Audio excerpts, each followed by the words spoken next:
Dear friends, thank you for being with us. There is no doubt today about the value and the importance of the agro-food sector in our daily life. Food and agro-business value chain comprise a wide range of companies, from suppliers of agricultural machinery, seeds, fertilizers, and packaged branded foods and beverages, to data providers for precision agriculture. What is expected is that development banks, all of us, are obliged to approach this business sector with extra care and attention to cover the special needs and difficulties arising today. And I'm really grateful for today's panel discussion that has as a discussion topic agro-business towards sustainable food and agro-business, the challenges entrepreneurs and development banks face. Funding opportunities is the concept. My partners today are very important personalities on their business sector, combining both the real business, the financing, and the policy making in financing. I suggest that we divide our 50 minutes discussion in 4 chapters: new trends in the agriculture and agro-business, new economic and market conditions in Europe, what to do and what not to do in agro-business in terms of financing, and finally, we will draw some very important and useful conclusions. I will start by giving the floor first to our guest from the Netherlands. Mieke is the Director of Business Development of Invest Netherlands from the Dutch Development Bank, and I assure you she has studied the subject of the future trends in the agribusiness quite well. The floor is yours. Thank you. So, about 8 years ago, my oldest daughter asked me, "Mama, when does the world start again?" My youngest daughter last week said, "You created a problem. Now I have to solve it." So that's the challenge I face every day at my house. My name is Mieke van der Werf, and I'm a Director of Business Development of InvestNL, the new National Promotion Institute, barely established 2 years ago. We are in the market to scale up the companies with innovative new business models to address the energy transition, to develop a carbon neutral economy, and to create a circular economy. With this, we focus on companies that have innovative or new business models or ideas or technologies, both in the energy sector and in the agri-food sector. Our recent investments have been in the agri-food sector in meat replacements, so to address the protein transition. But we also would like to seek companies that can help sustainify our sector, because 90% of our agri-food sector is being exported outside of the Netherlands. We have a tremendous nitrogen query, we have a tremendous CO2 query, so what you do see right now is that farmers are being disowned of their assets. They cannot change because they've been financed up to their tops because the banks all relied on subsidy schemes. So we face a very intrinsic question at the moment, how to greenify our agri-food system, how to help our farmers with new technologies to maintain their businesses, their family-owned businesses with new technologies, and how can we as a National Promotion Institute strengthen the market by multiplying our investments and to increase the scaling factors of these technologies. Thank you, Mieke. Now we go to the second guest. We give the floor to the banker of our group and the venture capitalist. Apostolos TAMVAKAKIS has served the industry from both sides, not only in the banking system, but as an investment banker who seeks opportunities now in matching the needs of the industry with new financing tools. Growing agro-business is your new endeavor, right? All right. Well, we are a big fund for Greece, but a very small fund for international standards, I'm afraid. We are concentrating ourselves in growth capital and growth companies, so we are investing in good companies, healthy and very strong financially. The tools that we are using are two, primarily is equity or mezzanine financing in the sense, in the form of convertible bonds. And 99% the convertible bond is going to be converted to equity anyway.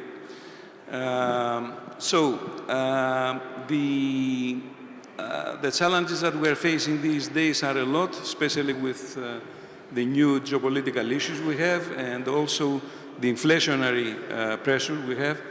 And as you can understand, inflation is not coming and goes automatically. Usually when it comes, stays for at least 2 to 3 years, if not more than that. And I'm sure that we all recognize that 22 and 23 will be a rather challenging year. Despite that, we have decided that we will proceed 100% on what we have scheduled at the beginning of the year. We're not going to, let's say, to stall any of our investments. To the contrary, actually, we will see a lot of additional opportunities for investments in the months and year to come. Almost 50% of our investments are dedicated to F&B. It's a sector which is, as you know, very defensive, and also it's a sector with a lot of positive characteristics, Greek characteristics, and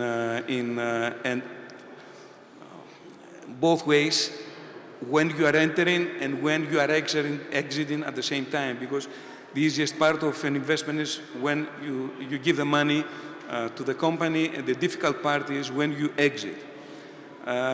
So you have both in the back of your mind. One thing to mention, which is quite important to see how things are changing, is the fact that back 3 years ago, the amounts being managed by the Greek private equities altogether were around 700-800 million euros. Now it's more than double. We are around 1.6-1.7 billion. It's an ecosystem that is increasing its presence. And by the way, I'm sure that you follow up in the newspapers the vast majority, the vast actually activity of the investments of these funds in everywhere. I mean, from tech to growth areas. Things are moving quite nicely so far, and I think the company that Ms. CHATZIPETROU is running played a very significant role on that, and from what I hear, they will play a further role on that. I just got the message that 500 million have been attributed to you from Mr. Skylakakis, isn't it? For investments, yeah. So it's an ecosystem that is increasing its presence. And by the way, I think it's good to have people who are managing Greek private equities because actually we understand the country better, we understand the market better, without those saying that the foreigners are not understanding what is happening in this country. Speaking for foreigners, one thing to mention is that a lot are questioning if there is competition between Greek funds and foreign funds. The answer is yes and no. It's rather no, instead of yes, because the big private equities, foreign private equities or hedge funds are having bigger tickets versus the Greek ones. So it's 100 plus, so it's very difficult to find tickets of this nature with the Greek funds. So in our case, as I mentioned, 10 million is the average ticket. Another thing that it's playing a role, and I'm finishing in a minute, is the fact that when you need more capital and you need more funds to place, it's becoming apparent that a lot of synergy can be demonstrated between when you link yourself, one fund with another fund, or funds with strategic investors. We have done 3 investments ourselves of this nature, 2 with other funds and 1 with a strategic investor. And I think this is going to continue moving forward, not only for us, but also for the other funds. That's for now. We know it very well because we are among the main investors in Mr. TAMVAKAKIS fund. Now I have the pleasure and the honor to give the floor to Vasilis KORKIDIS, the president of Piraeus Chamber of Commerce and Industry.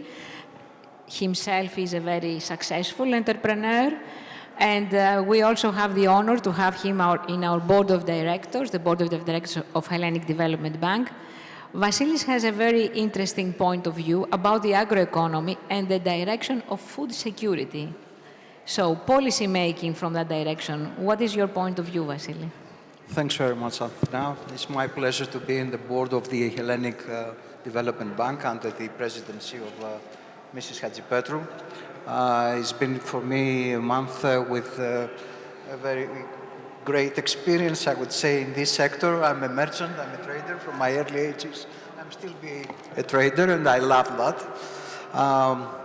The presidency of the Piraeus Chamber of Commerce is just a hobby. I'm elected from my colleagues anyway. It's policy making. Yes, policy making, and it's strange that a naval architect has to actually talk about the agriculture. Perhaps I will find how we can cultivate plants and vegetables on the deck of a vessel will be very profitable. Actually, we can produce them and sell them in all ports around the world. Yes, certainly we can earn some money out of that. Nevertheless, I would say that nowadays is a very important subject in terms of social and economy issue, the food safety. As you know very well, the challenges of entrepreneurs and development banks are facing regarding sustainability and funding opportunities is a question for you. For EU, the agri-food chain must ensure the food security of 400 or 500 million people in Europe. And I would say that from the war in Ukraine, we can see that after so many years, the Prime Minister said 43 years ago, we joined the European market in order to create a very strong market and to be a member of that, which will be self-sufficient. And after all these years, we can conclude that we are actually very much depending from third countries, and especially Russia and Ukraine in terms of grain and energy, of course, but grain is a major commodity. And Europe is dependent on 32% approximately from the Ukrainian and Russian grain production and exports.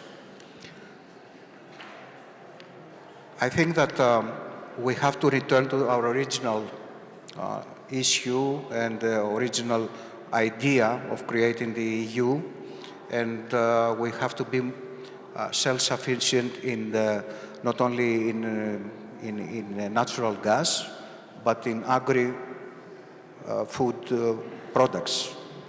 And we have the possibility to do so, including Greece, which is a small country, and certainly I wouldn't be able to compare with France, which is the leader in Europe, or Germany, or Italy, or Spain, but I'm very glad that I can compare it with Holland, with the Netherlands.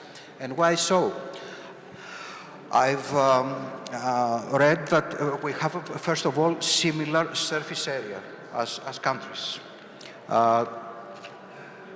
Holland is using about 42 million acres for food production, for agriculture, and we have 37 million acres. But Holland is selling 1 acre, 1,700 euros, and we sell 1 acre less than 200 euros. So there are so many questions about that. We have a very nice climate. We have also sun. We have, let's say, the wish and the planning to have a good practice. And Well, maybe the good practice is from Holland. We don't have to invent something new. Therefore, I would say that if you invest in Greek agriculture, is a very good opportunity. It's a win-win case, to be exact, because you can invest 200 euros and you can get back 1,700 euros. Thank you very much. That is really challenging, and I believe that it's a very good topic to exploit. Now that we have heard the bankers and we have heard the institutions, let's see what the real business has to say. And we are here, Lila KOURTI, the CEO of Trikalinos, that produces avgotaracho, botarga, a delicacy of curd mullet of tuna roe. Your company has been formed in 1856. That's right. Quite, it's more than 100 years old. And has been involved in the production of avgotaracho with a significant value of exports. And we also have Mr. Karachalios. Ilias Karachalios is the CEO and Vice President of Roudoula, 22 years old company. With your partner, Panos, you have run this successfully, a well-established business, family business, right? Producing not really family. innovative. He's family, but the business is not family. Okay. We're first generation. You're first generation. First generation And, business, yes. and you have already investors, as I know. You have Yes, investors yes, in that. We have invested in you as Hellenic I know. Development Bank. So, have you heard this framework that has been already positioned from the three panelists, and how do you see the market trends from now on, from your end?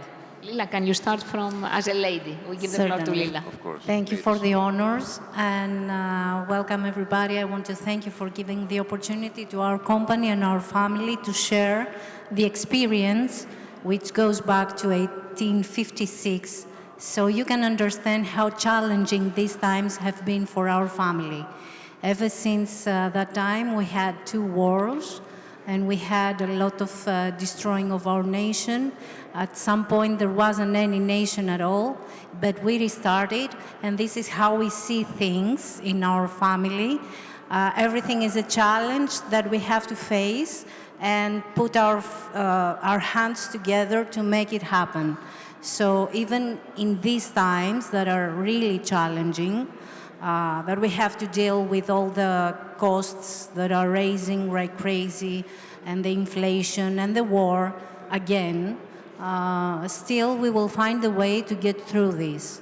So to sum up, we have been able to live within challenging times and make an honest living, and not just that, make proud our company, our family, and our nation, our country, because we have won multiple awards for being the best botarga in the world, and that's not something easy to do when you have to deal with the Italians that produce like tons, hundreds of tons of botarga. But we have the honors and the awards of being the best botarga in the world, and for that we're proud. It's survive and thrive, not only survive. Exactly. And that is very good. Let's go to another company that is newer, but performing equally well. Mr. Karachalio? How are the challenges? Actually, Roudoula is producing frozen products. So frozen is very challenging for the future in food industry. Our products are really exportable. So the next challenge is exports and to have big sales out of Greece in order not to be just here in Greece and in the Greek market. Mediterranean food is challenge. As I said, export, and our business unit is really healthy. And we have our company is really healthy. The business unit is very healthy and it's growing.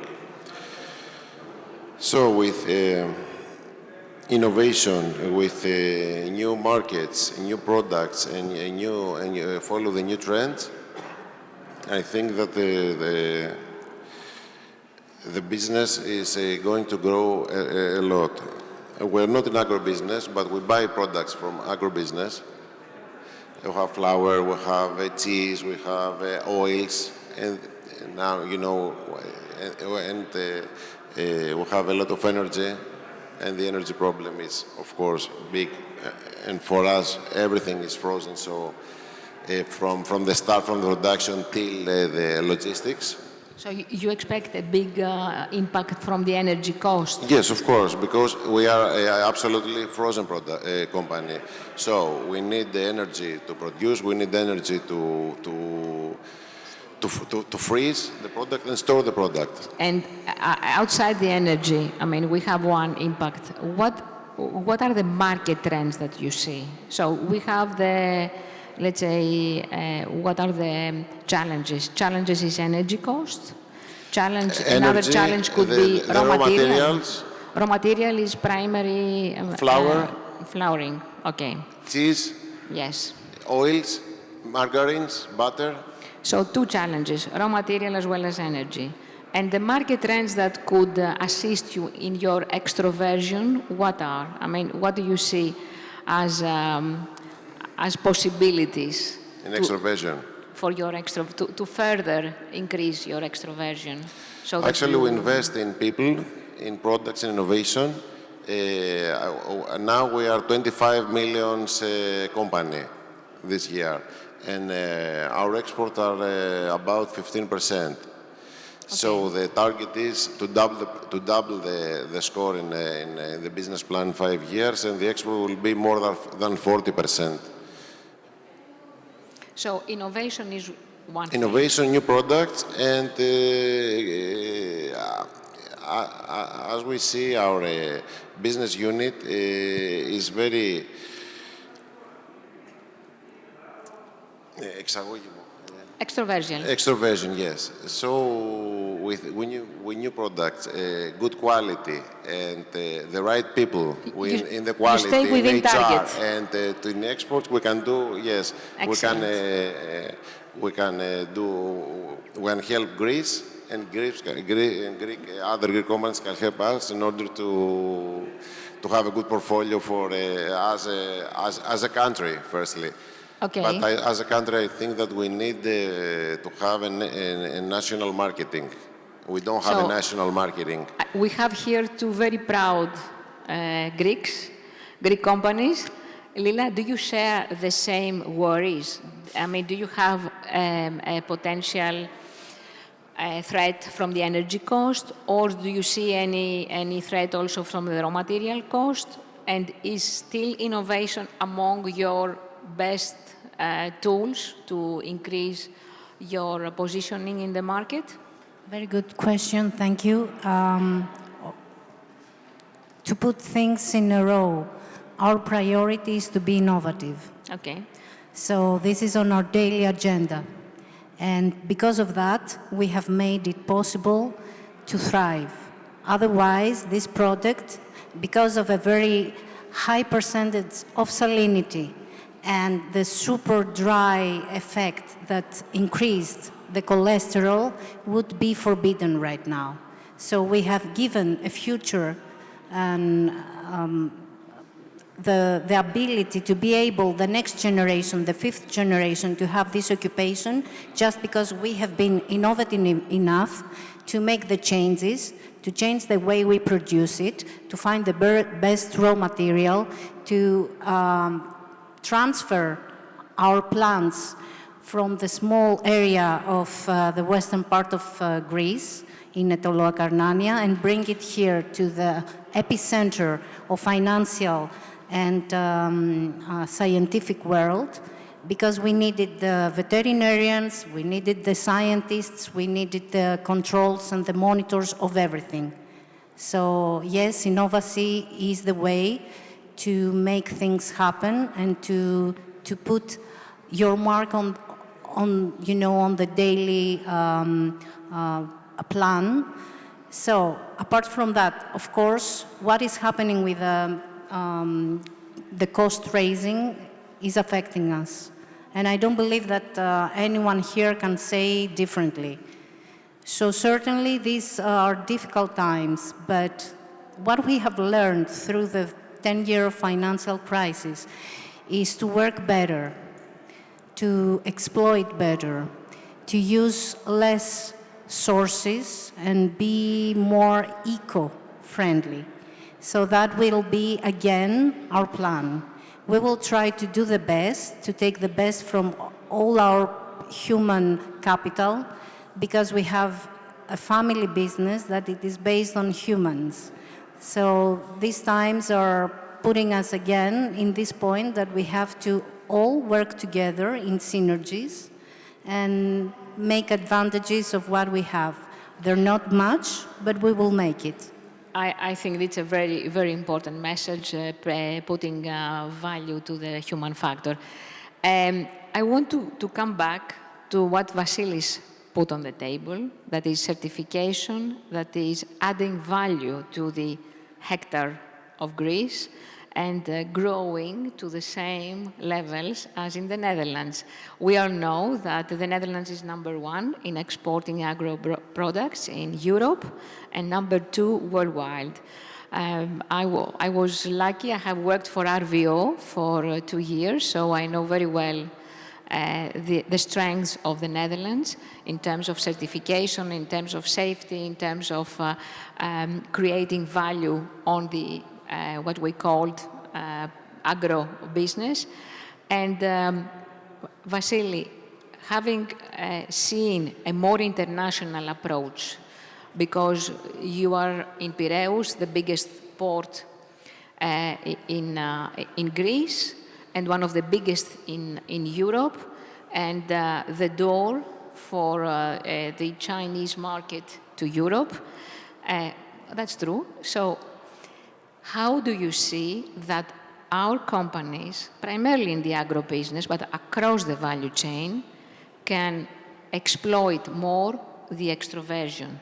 And I then want to go back to Apostolos and Mieke to tell us honestly and with the hand in your heart, what are the clear KPIs that you want from a company in order to invest, so that we give a short but comprehensive manual to all the entrepreneurs of what is that they need to become in order to get more funds from you guys. Vasili, let's start from the extroversion and Piraeus. That's why there was the comparison with Holland, because Rotterdam is #1 port in Europe, Antwerp, Hamburg, and then is Piraeus. We are #1 port in the Mediterranean. We were last year, actually. This year we are one place back from Valencia, but I think we'll take the place back very soon. We're #5 in Europe, of course, is very important. That's why I said that this is an opportunity that we can import raw materials and export goods to all over the world. Additionally, we have the #1 fleet in the world, which is also an advantage. And that's why in Piraeus, I think, is a meeting point of two global players. The first one is the Greek ship owners, and the second one is the Chinese market with Costco, which is a bit tricky, actually, to be honest, and is a difficult situation to deal with. But we will manage to do so. EU is importing from China 350 billion goods per year, and Greece is importing 3.5 billion goods from China. Perhaps this is the second chapter of the European independence. And perhaps we have to reconsider from the globalization to go to localization in EU. I think that there are opportunities for investments. I think there are opportunities for exports. I think that we can be a hub in the southeastern Mediterranean, and to do what historically we have done, to connect East and West. But there is a new situation coming up. The energy crisis, the food crisis that is coming within the next 12 months maybe, must give us new priorities. We have a strategy in Europe, the farm-to-fork strategy. And this was planned in 2018 in order to be issued and implemented in 2020. Now it's 2022. We had the pandemic crisis. We have at least 6 to 8 months prior to the war an energy crisis. That's why the inflation is very high in Europe. In Holland it's 12%. In Spain it's 10%. In Greece it's 8%. In Germany 7%. And Italy.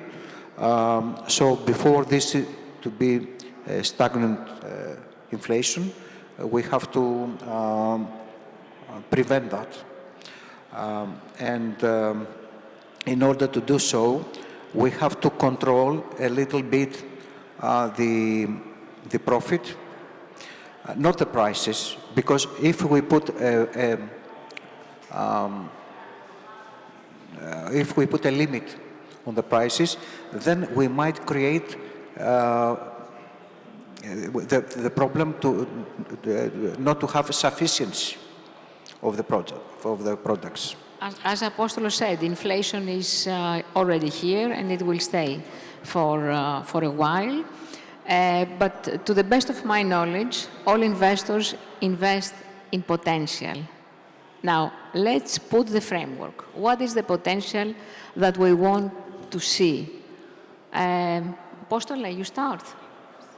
What is exactly what is the framework and the potential that you want to see in any company, but primarily when it comes to agro-business? All right, I can give you a few examples. First of all, you have to look quite closely on the sector itself, on the specific sector that the company is operating. For instance, we invested in a company called Eurocatering. It's the brand name Freskulis. This market, salads, okay, is increasing itself on a CAGR 15% on a yearly basis. So you are, just on a path of heavy growth. Imagine that in 5 years' time, actually you are increasing yourself by 75%, and if you put the compound effect, it's even more than that. So heavy growth is one thing that you have to have in mind. Second is the guy who is running the company. The owner or the CEO. Sometimes in the SMEs, these two things are the same. The guy who owns the company actually is the CEO of the company. You have to dedicate a lot of time on how he envisages, how he sees the future. So to be on the same wavelength, because if you have big differences, even if the company is good, you should not engage yourself with this guy, because actually it's a matter of time when you will see a lot of problems in your day-to-day cooperation. So you have to spend a lot of time and effort in order to understand how he sees the world. He sees the world, and he sees his market. We take a lot of time on that ourselves. That's why, possibly this is going to surprise you, the average maturity time for a deal to start up discussion to the moment that this deal is closing is around 18 months. Sorry, 18 months, yeah. 1.5 years. So you have to understand nicely the guy. Also, he has to be rather receptive on how the company should change. It's different to run a company of 15, 20 million euros company and all of a sudden this company to be of the 50 million euros turnover. You need different, let's say, infrastructure, different people, different IT, you know, everything should be different. So he has to be, or she has to be, receptive in changes. And also the new corporate governance type of criteria that all of us now we impose in this kind of companies. The reporting also, it's another thing. And last but not least, it's not all about money. I mean, investing in a company, it's not all, only for money. It's also chemistry.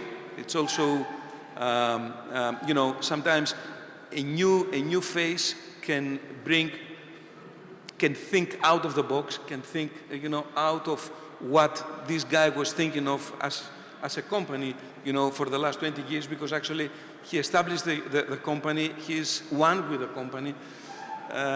Sometimes fresh minds can give you, can open horizons that you haven't even dreamed on. And also the money play a very significant role.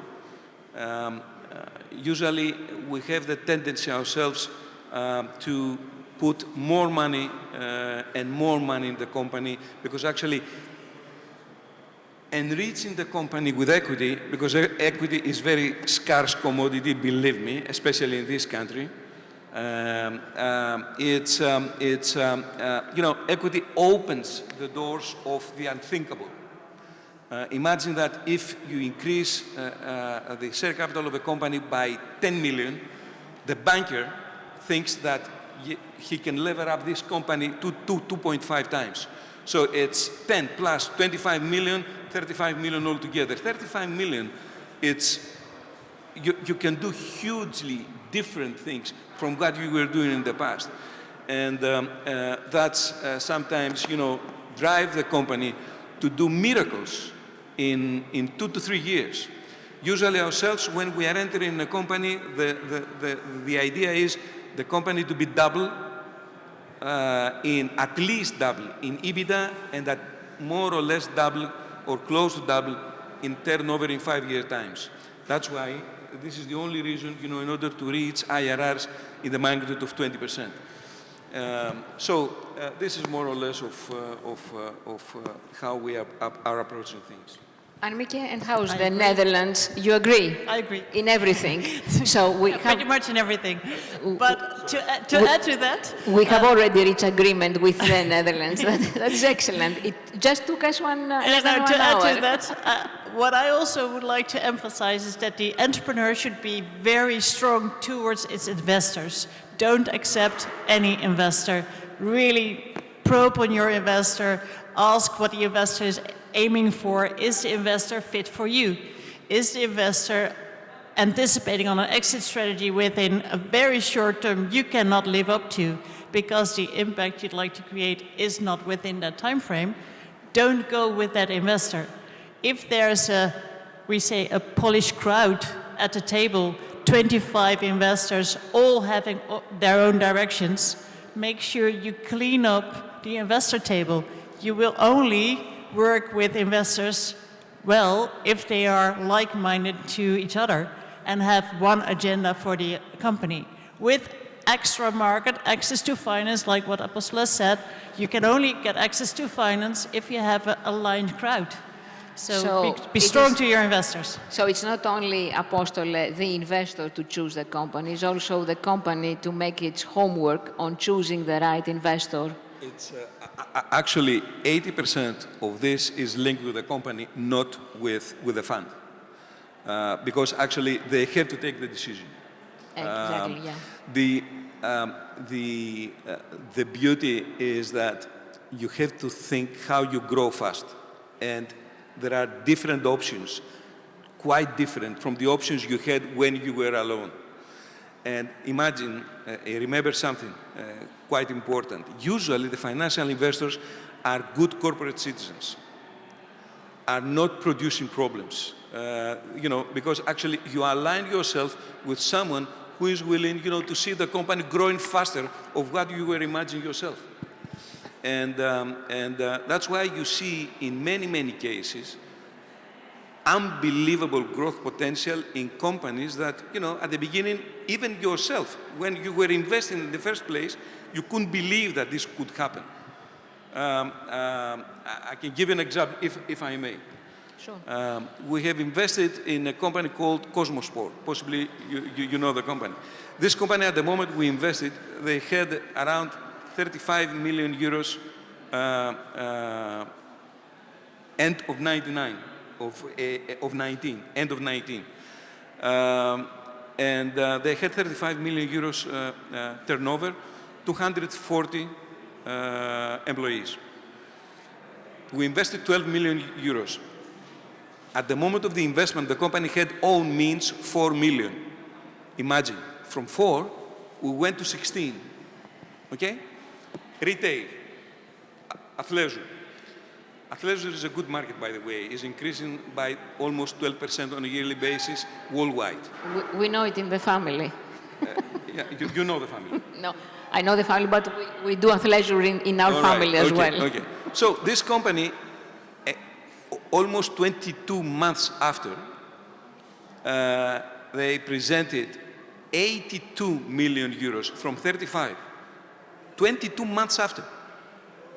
From 35 to 82, and EBITDA from 4 to 12 and a half.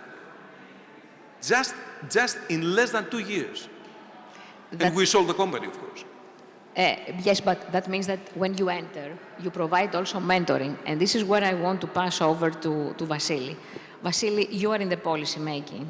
And we also in Development Bank, we are assisting policy making. So we need, my understanding is that we need to help to institutionalize the concept of M&As, to provide the reason why, to highlight the benefits, to finance M&As, to dress it with all these other incentives, and also to promote those funds that outside the money that they provide, the investors, they are approaching the company with a mindset that says, we are here for mentoring.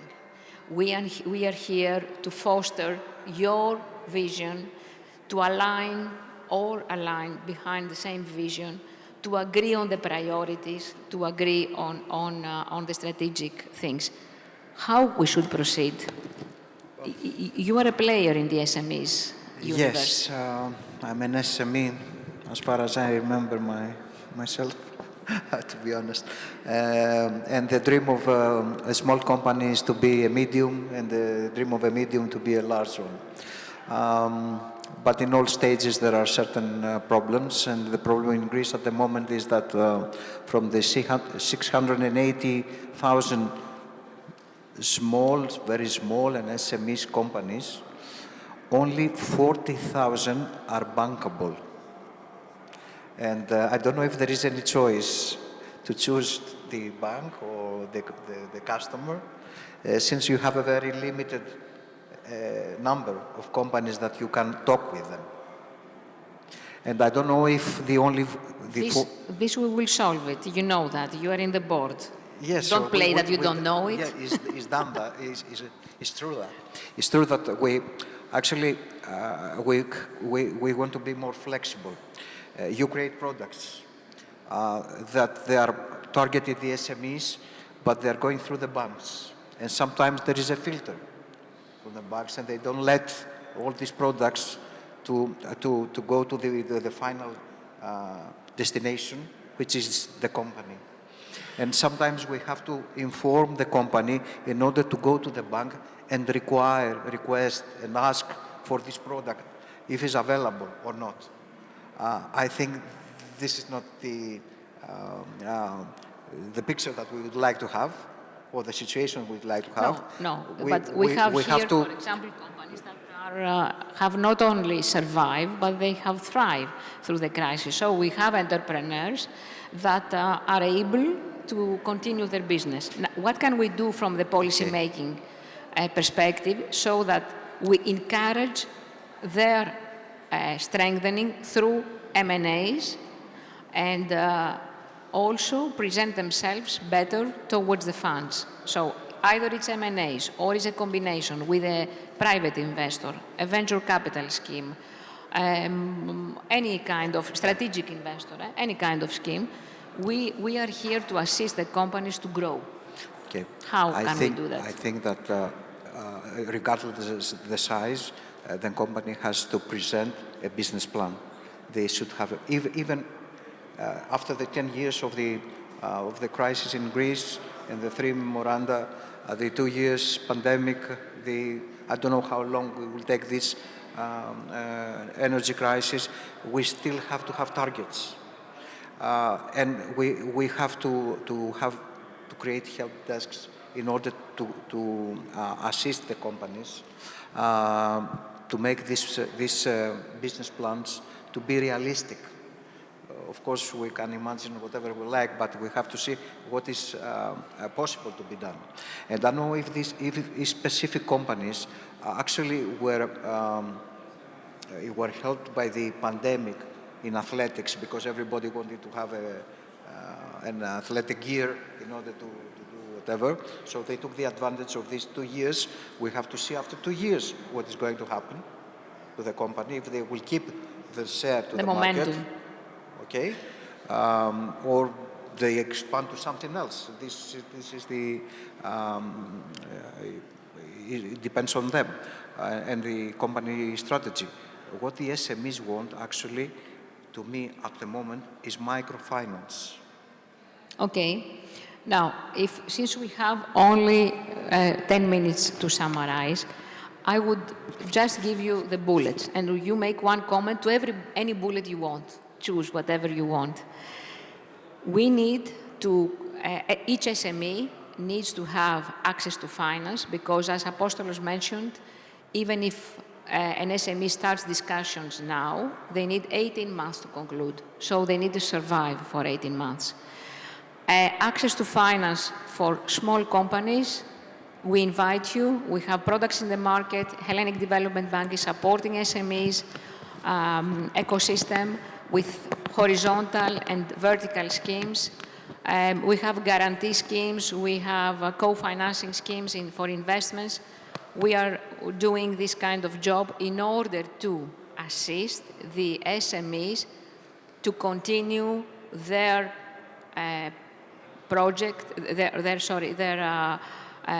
plan towards growing. That is one thing. The second is, as already mentioned, how we should make the policies for a very clear growing together in terms of investment community and companies plan. Third is, how do you see, Lila and Ilias, incorporating ESG in your plan?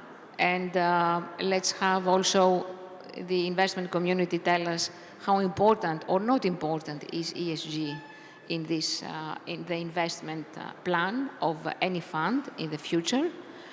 And last but not least, to give some messages to those people, the community that wants to become entrepreneur. With regards to extroversion, HDB can share with you the platform that we have in Agora, and will assist all of us, all of you, into this journey towards extroversion. So, you start. Yeah, and Mieke. Yeah. Okay, so one comment on one of those bullets. So access to finance, yes, definitely. And also, please don't shy away from diversion.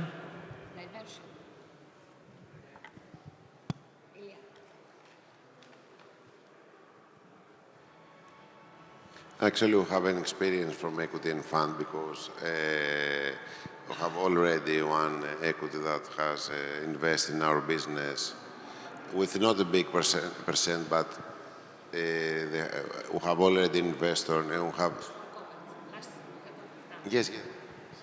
And the experience is good, and I heard Mr. Apostolos is absolutely right, because I know the procedure, and the matter starts from what the company wants, needs, what's the vision and the strategic plan in order to ask for money from systemic banks and from equity.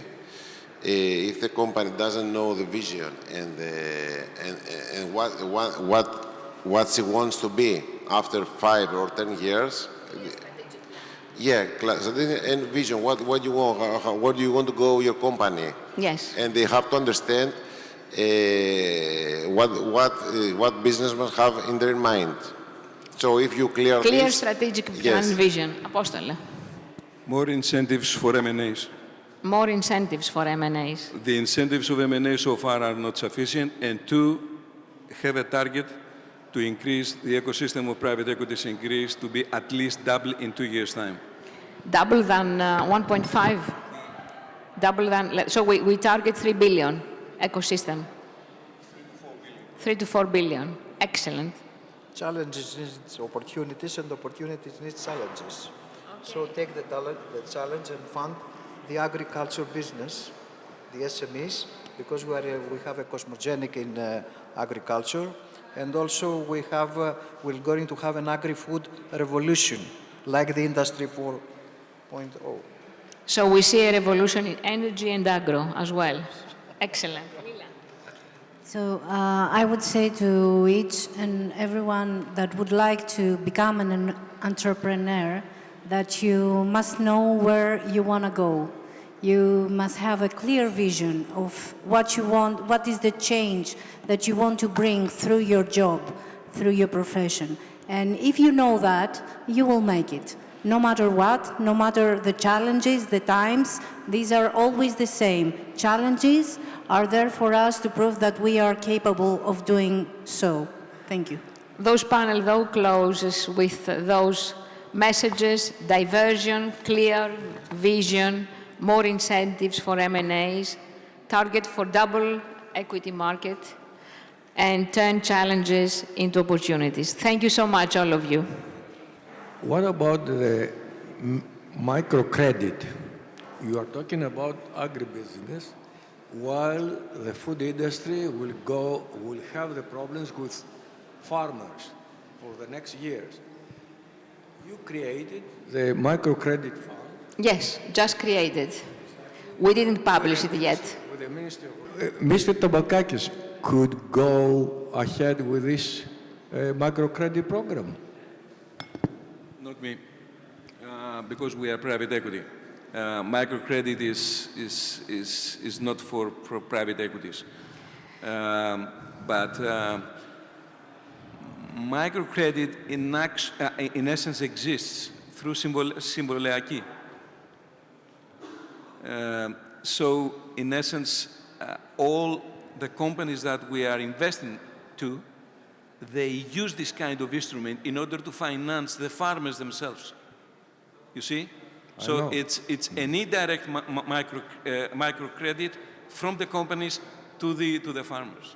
What about then the ground funding?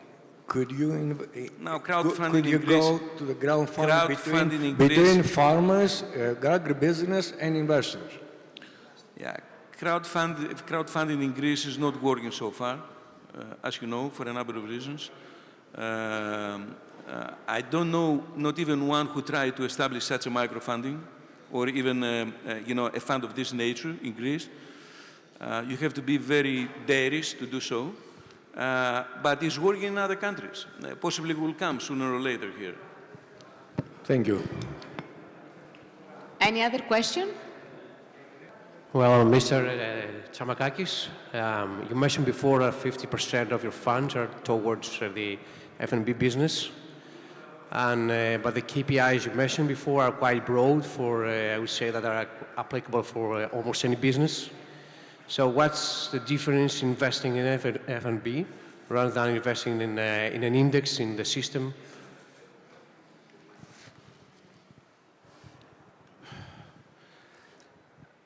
I'm afraid there is no a direct answer to this. I mean, F&B is a very interesting sector in Greece. You have to understand it a lot.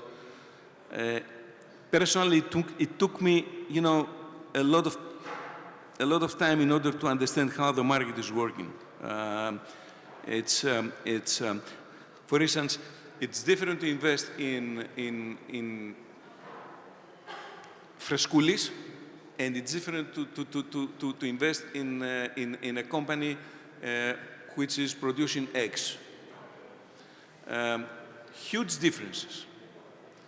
But I like the business because it's very, very defensive. And, you know, whatever it's happening, still, if you chose correctly, the company is having very small likelihood to go bust or to go wrong. So it's an area where we like a lot. That's why from the very beginning we have decided to invest 50% of our fund in F&B. By the way, speaking for F&B and for good companies, out of the thousands of companies that Mr. Korkidis said, we have concentrated ourselves in almost 1,000 ones who are extremely good. Again, remember that we're investing in good companies, out of which 55% are linked with F&B. So the 50%, it came by nature. It's normal because in Greece we're a country that tourism is dominant, and tourism is associated with F&B, and is a driving force of the Greek economy, tourism. So compared to other countries, I mean, I've spent, as you know, many years in F&B sector. Nevertheless, innovation is something in addition that we heard from the two companies. And again, innovation and seeking finance in the right place is what we do also in Hellenic Development Bank. Thank you again. Thank you so much. Thank you, all of you.